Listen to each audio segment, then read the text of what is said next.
Selamat bertemu kembali saudara yang kekasih. Kita sudah melihat bagaimana Yesus membuat air menjadi anggur di Yohanes pasal kedua. Bahwasanya Yesuslah yang Allah yang sama di kitab Kejadian yang menjadikan segala sesuatunya. Makanya dia menjadikan air bisa menjadi air anggur. Kita melihat ada 7 mujizat di kitab Yohanes yang membuktikan dia itu Allah. Kita melihat mujizat yang kedua di Yohanes pasal yang kelima. Penyembuhan pada hari Sabat di kolam Bethesda. Ayat pertama, sesudah itu ada hari raya orang Yahudi dan Yesus berangkat ke Yerusalem. Di Yerusalem dekat pintu gerbang domba ada sebuah kolam yang dalam bahasa Ibrani disebut Bethesda. Ada 5 serambinya dan di serambi-serambi itu berbaring sejumlah besar orang sakit. Jadi dari sini kita melihat Yesus berjalan berangkat ke Yerusalem. Di Yerusalem di pintu gerbang, dekat pintu gerbang ada sebuah kolam namanya kolam Bethesda. Jadi ada yang mau dijumpai Tuhan Yesus di situ.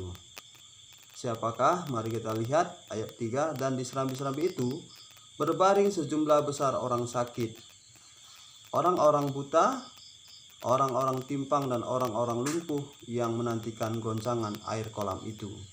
Jadi serambi itu banyak orang sakit yang berbaring sejumlah besar.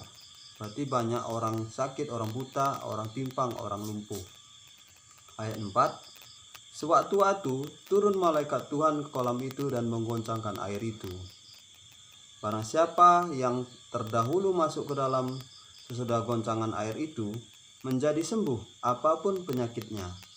Jadi mungkin ada terjadi di kolam itu suatu mujizat ketika malaikat turun. Orang yang pertama masuk ke dalam kolam itu akan sembuh ketika malaikat turun menggoncangkan itu. Itulah mungkin ada suatu kejadian, makanya banyak orang sakit di situ yang menantikan goncangan itu. Kita lihat lagi ayat 6. Ketika Yesus melihat orang itu berbaring di situ, dan karena ia tahu bahwa ia telah lama dalam keadaan itu, berkatalah ia kepadanya, "Maukah engkau sembuh?" Ya, jadi Yesus ada menjumpai satu orang. Ada seorang yang sudah 38 tahun lamanya sakit. Jadi semungkin 38 tahun dia sudah ada di kolam itu. Dan dia berharap juga sampai 38 tahun itu masih mengharapkan supaya dia sembuh.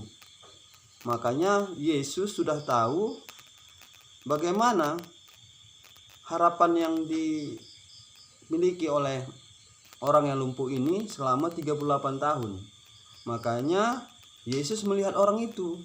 Ya, jadi tahulah Yesus itu hati kita. Bagaimana dan apa yang kita harapkan.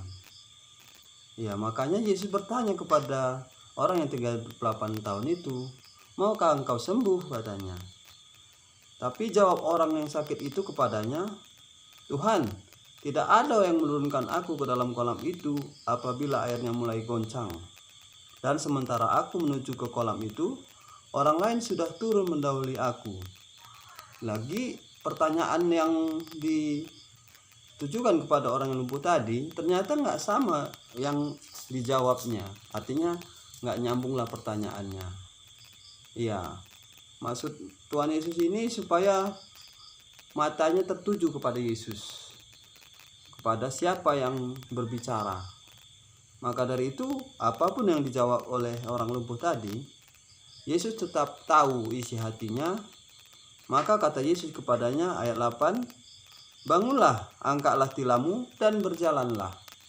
Jadi ucapan Tuhan Yesus berkuasa. Makanya firman yang menjadi manusia itu bisa dia berfirman karena dia itu Allah yang menjadikan segala sesuatunya. Dengan ucapannya bisa terjadi. Makanya kata Yesus kepada yang lumpuh 38 tahun itu, "Bangunlah, angkatlah tilammu dan berjalanlah." Dan pada saat itu juga sembuhlah orang itu, lalu ia mengangkat tilamnya dan berjalan. Jadi kita melihat di sini yang terjadi ketika langsung dikatakan Yesus, bangunlah, angkat tilammu dan berjalanlah. Langsung terjadi saat itu juga, sembuhlah orang itu. Lalu mengangkat tilamnya dan berjalan.